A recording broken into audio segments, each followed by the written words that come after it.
Jadi kapan waktu terbaik untuk beli saham di masa krisis? Ini pertanyaan yang mungkin jadi pertanyaan semua orang. Jadi pertanyaan semua orang, jadi pertanyaan Bapak Ibu. Kira-kira harus beli kapan nih sahamnya? Dan harus beli saham apa?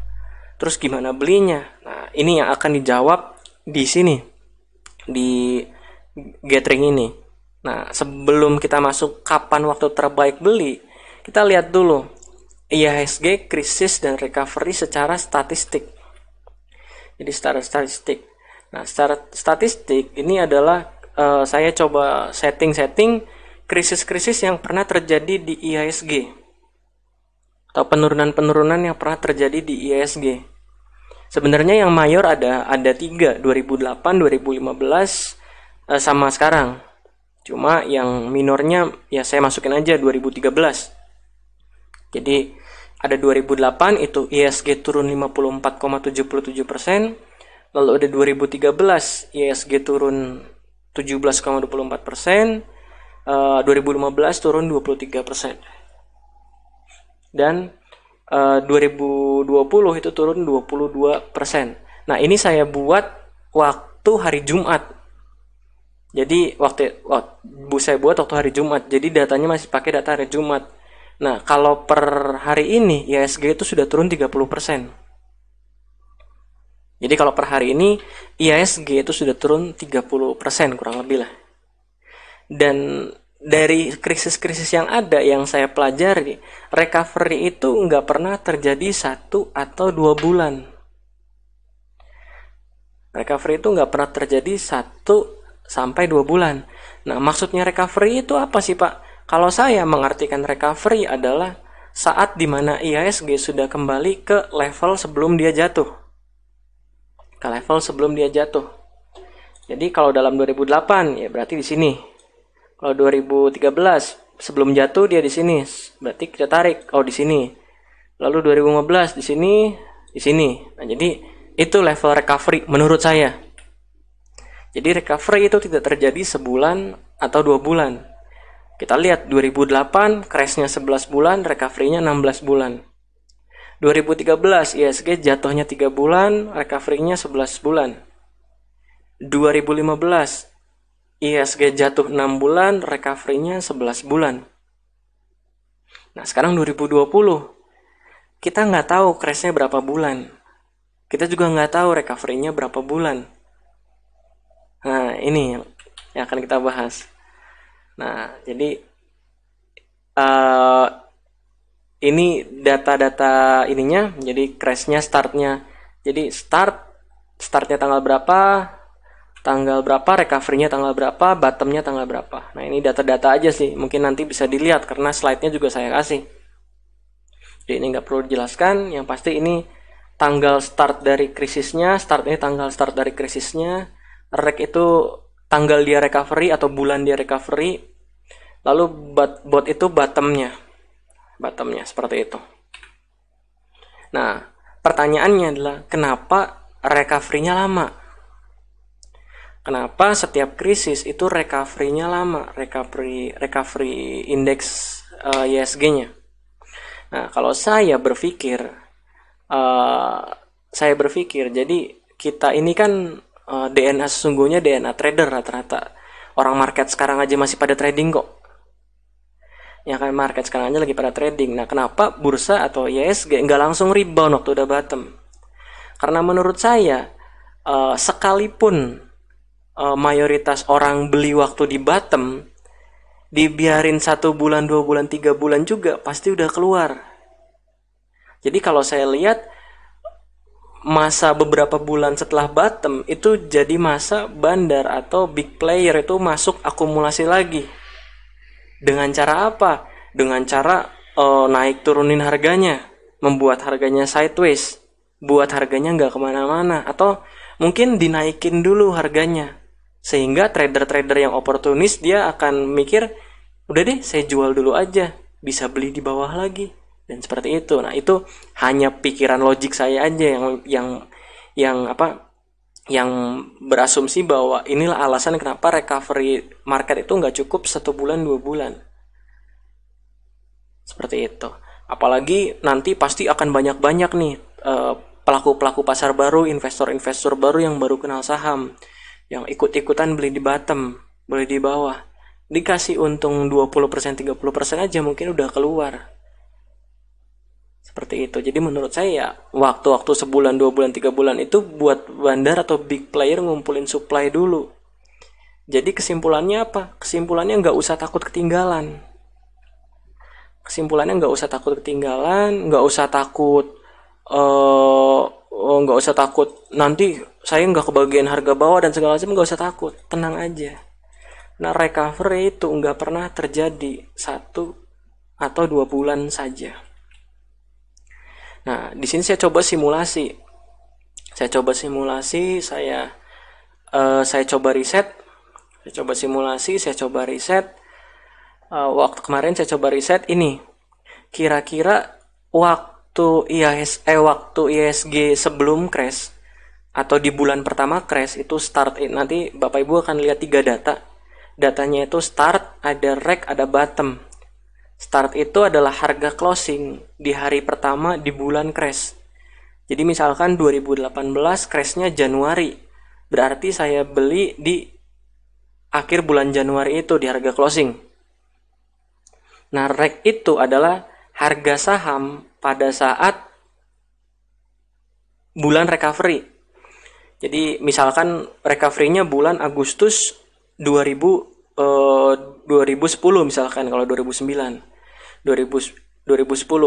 Nah, maka harga recovery-nya adalah harga closing di bulan recovery tersebut, atau di mana IHSG mencapai titik level sebelum krisis, seperti itu. Selanjutnya ada bottom. Bottom itu apa? Bottom itu adalah harga closing terakhir di bulan crash. Jadi kalau akhir crashnya misalkan ini bulan Agustus, maka harga bottom itulah adalah harga closing sahamnya di bulan Agustus. Jadi seperti itu, jelas ya sampai sini. Jadi ke belakang kita akan banyak banget data. Jadi pastikan dulu jelas. Jadi seperti itu. Jadi simulasinya. Nah, pertama ini simulasinya. Jadi saya ngambil 20 saham. 20 saham, listnya adalah Astra, Adaro, BCA, BNI, BRI, Mandiri, Cepin, Gudang Garam, MSP, INDF. Lalu ada INTP, ITMG, Java, dan lain-lain lah. Nanti bisa dilihat sendiri. Cuma kurang lebih hasilnya seperti ini. Jadi cara bacanya seperti ini. Bapak Ibu bisa baca sendiri di rumah, bisa di print, bisa dilihat lagi. Cuma cara bacanya yang penting seperti ini. Jadi waktu 2008, waktu krisis 2008, itu saham Astra pada bulan pertama, harga closing bulan pertama sewaktu krisis itu di harga 2.660. Itu di harga 2.660. Sampai sini, di sini saya pelan-pelan aja. Jadi diulangi lagi, harga Astra itu di bulan pertama krisis harga closingnya di 2.660. Sementara di bulan recovery harga closingnya 4.190. Oke, sampai sini. Nah, pada 2008 kita ke bawah, saham Astra bottomnya itu mencapai 1030. Jadi bottomnya sampai 1030. Bottomnya sampai 1030. Oke. Bottomnya sampai 1030. Oke, nah. Selanjutnya, misalkan di tahun 2013, sebentar, manakah ini? Di tahun 2013,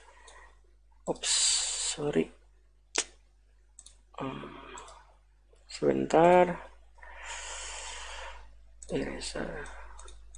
Nah, di tahun 2013 itu saham Astra itu di start atau harga closing di awal bulan dia krisis itu sebesar 7.050.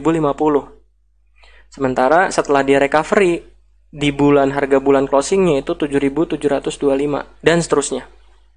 Jadi bisa dilihat sendiri datanya seperti ini. Datanya seperti ini. Nah, dari data ini menyimpulkan apa? Dari data ini menyimpulkan ketika IHSG recovery, itu harga saham itu akan naik lebih tinggi daripada harga sebelum dia krisis. Jadi gampangnya kayak gini. Gampangnya misalkan waktu sebelum krisis harga BBRI misalkan 4.000. Harga sebelum krisis BBRI 4.000. Sebelum krisis atau bulan pertama krisis. Bulan krisis 4.000. Nah, nanti waktu waktu bulan selesai atau waktu IHSG sudah kembali ke level waktu dia sebelum krisis, itu umumnya saham-saham itu akan naik. Misalkan BBRI dalam kasus ini bisa ke 6.000. Walaupun level IHSG-nya sama. Jadi walaupun level IHSG-nya sama, tapi naiknya beda saham. Contohnya di sini, misalkan di sini IHSG-nya recovery di sini nilai IHSG-nya sama. Tapi harga-harga saham terutama blue chip itu jauh di atas atau ya dekat, ada yang dekat, ada yang jauh tergantung sahamnya, tapi biasanya di atas harga waktu dia awal krisis, waktu sebelum krisis. Seperti itu. Dia sebelum krisis. Nah, ini bisa dilihat sahamnya ada Astra, ada RUB, BCA, BNI dan seterusnya. Nah, itu cara baca yang atas. Cara baca yang atas ini. Cara baca yang ini. Nah, sekarang cara baca yang bawah. Cara baca yang bawahnya gimana? Nah, yang bawahnya ini adalah harga closing di bulan krisis, di akhir bulan krisis, di bulan terakhir krisis. Jadi kalau misalkan ini terakhir krisisnya 2008 di bulan Agustus misalkan. Jadi harga ini adalah harga closing di bulan Agustus. Jadi di bulan Agustus saham Astra itu closing di 1030. Lalu saham Adaro itu closing di 660. Saham BCA closing di 2875 dan seterusnya. Nah, selanjutnya kita ke bawah. Ada crash, ada reg. Crash ini apa? Crash ini adalah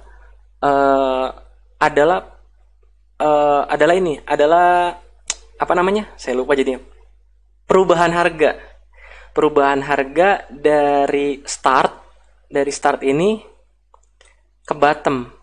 Itu berapa? Bottomnya itu ingat pakai closing akhir bulan ya, bukan pakai low. Jadi pakai closing. Jadi Astra itu tahun 2008 dari 2660 ke 1030 ke sini ke 1030 itu turun 61,28%. Oke. Di sini turun 61,28%. Terus saham Adaro dari 1700 ke 660. Dari 1700 ke 660. Itu turun 61% dan seterusnya. Tahun-tahunnya juga sama, jadi tinggal dibaca aja. 2008 crash, 2008 reg dan seterusnya. Nah, reg ini apa? Reg ini adalah dari harga bottomnya ini, dari harga closingnya ini, dari harga 1030 ini. Jadi kalau kasus Astra, sebentar, mana sih pointernya? Oh ini. Nah, misalkan dari kasus Astra jadi 2008 itu dari 1030 atau dari closing di bulan bottom ini, di bulan bottom krisis ini ke 4000. Itu berapa? Nah, jadi kalau kita baca di sini, oh ternyata Astra crash dari awal dari opening 2008-nya itu crashnya 61%. Tapi recovery dari bulan close-nya itu 306% dan seterusnya. Jadi bisa dilihat sendiri di sini. Ada Astra, ada Adaro, ada BCA, ada BNI. Nah, jadi ya seperti ini. Nah, ini 10 saham pertama. Ini 10 saham selanjutnya. ada INTP, ada ITMG, ada Japfa, ada Jasa Marga, ada Mayora, dan lain-lain. Nah, merah itu artinya apa? Kan ini ada yang hijau, ada yang merah. Nah, merah ini artinya ketika recovery itu harganya masih di bawah harga start. Jadi contohnya saham Telkom. Waktu IHSG 2008 jatuh, saham Telkom awalnya 2000. Tapi setelah jatuh dan recover, IHSG-nya recovery kembali ke level yang sebelumnya, itu saham Telkom cuma 1600. Makanya warnanya merah. Seperti itu. Nah, jadi kurang lebih seperti itulah. Nah, dibaca dulu, diresapi dulu, silakan dilihat dulu. Bapak Ibu nanti bisa buka di rumah. Kalau nggak ngerti, tanya aja di grup. Saya sangat terbuka di grup. Nah, mungkin banyak pertanyaan yang muncul. Pak, kenapa pakainya harga closing di bottom? Kenapa nggak pakai low? Kenapa nggak pakai low? Kenapa nggak pakai harga bottomnya? Nah, pertanyaannya adalah mayoritas orang nggak bisa nebak harga bottomnya berapa. Ya kan? Mayoritas orang nggak bisa nebak harga bottomnya berapa. Jadi ya pakai close aja. Nah, ini perbandingannya kalau pakai low sama pakai close. Jadi kalau kita pakai low dan pakai close, nah perbedaannya sebenarnya nggak jauh-jauh banget, paling cuma beda 7%, bahkan ada yang beda 1%, 10%, bedanya nggak jauh-jauh banget.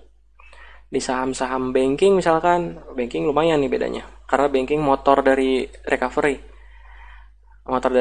Banking bedanya sekitar 15%, banking 15% dan 20%. Lalu misalkan kalau kayak Cepin, consumer, poultry, itu bedanya cuma 7%. Jadi ini low versus close perbedaannya. Nah, kenapa recovery-nya lama? Tadi ini harusnya slide sebelumnya. Dari data ini kita bisa punya satu fakta baru atau satu hasil baru. Hasilnya itu adalah kalau lagi krisis belinya saham banking. Kenapa? Karena saham banking itu motor dari motor dari harga bottom, motor dari sebuah tren pembalikan indeks IHSG. Jadi jangan heran kalau misalkan jarak close ke bottom antara di saham banking itu spreadnya cukup tinggi, cukup lebar. Jadi ya saham banking. Nah, kita itu nggak tahu recovery-nya bottomnya kapan. Nah, sekarang coba deh kalau saya belinya di high-nya gimana. Jadi saya belinya di high di bulan bottom itu gimana. Jadi high di bulan bottom itu pun sebenarnya nggak jauh-jauh beda banget. Maksudnya ya kita nggak ketinggalan banget lah, karena ketakutan kita kebanyakan kan takut ketinggalan kereta.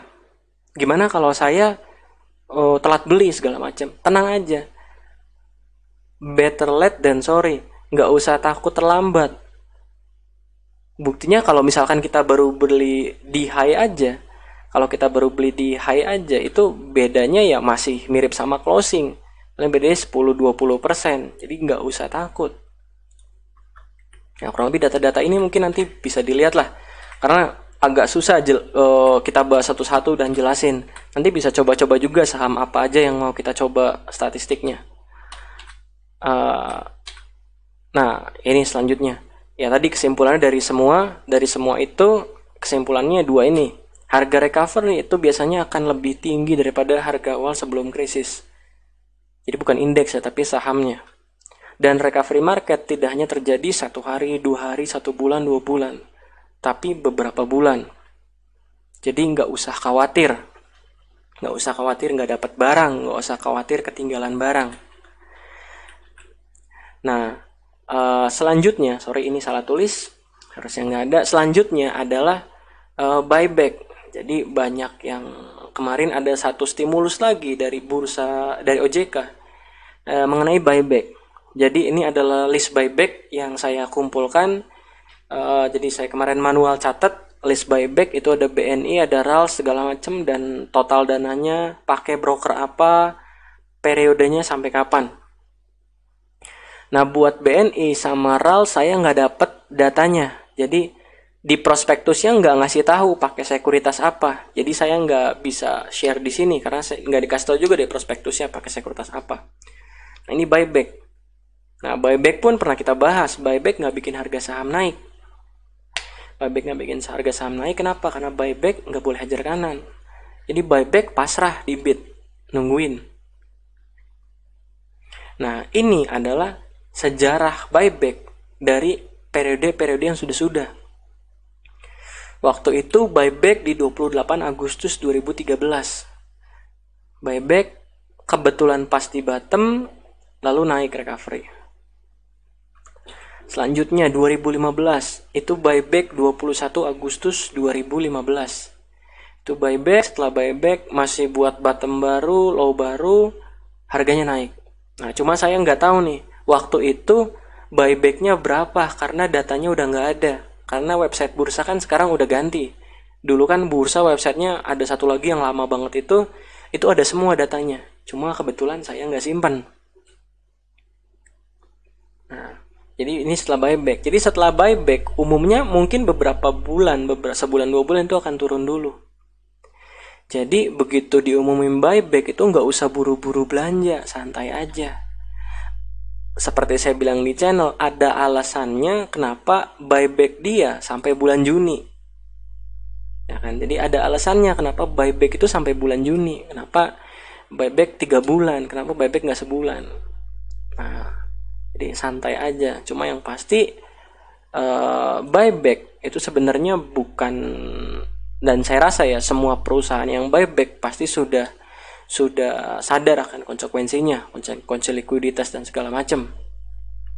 Mungkin Bapak Ibu bisa lihat di prospektusnya masing-masing bahwa mereka punya laba return earning berapa, laba ditahan berapa, mereka alokasiin buat buyback, dan saya rasa itu mereka sudah perhitungkan dan itu tidak akan mengganggu operasional perusahaan secara keseluruhan. Seperti itu. Jadi untuk buyback ya saya rasa ini cukup bagus lah untuk kedepannya.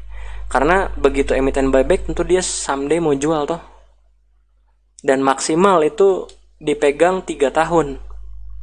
Jadi maksimal ada peraturan OJK-nya itu 3 tahun dipegang, 2 tahun pertama harus sudah dialihkan. Jadi ya seharusnya ketika